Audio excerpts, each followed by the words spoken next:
Quel est le meilleur iPhone à avoir en 2026 selon ton style?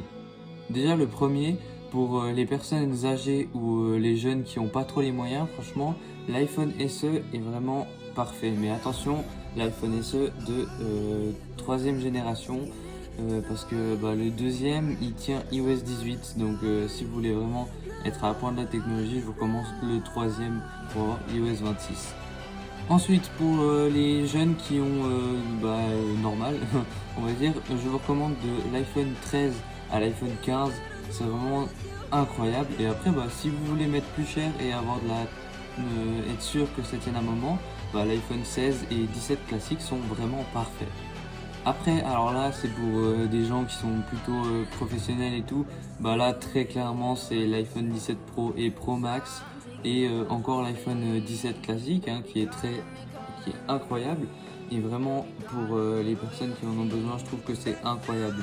Par contre, je comprends pas les gens qui achètent un iPhone 17 Pro ou Pro Max pour utiliser seulement 20% de ses capacités. Ça sert à rien. L'iPhone 17 Pro et Pro Max, c'est vraiment des téléphones réservés pour les personnes qui font du montage très lourd ou vraiment qui veulent des belles photos et des belles vidéos. Donc voilà, sinon ça sert à rien.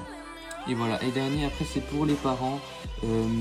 Qu'est-ce que vous aimerez comme téléphone ou plutôt comme iPhone là?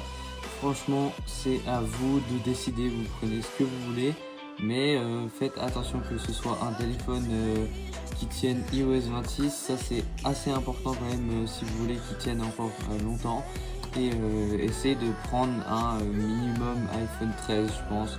iPhone 12, il est vachement bien, hein, attention à noter, mais bien dans 1 ou 2 ans, il va plus tenir pour les prochaines mises à jour d'iOS. Donc je vous recommande vraiment un iPhone 13 par exemple, c'est parfait. Ou après, clairement, un iPhone 17 si vous avez les moyens. Voilà. Sur ce, ciao ciao, c'était Gilles11 et abonnez-vous.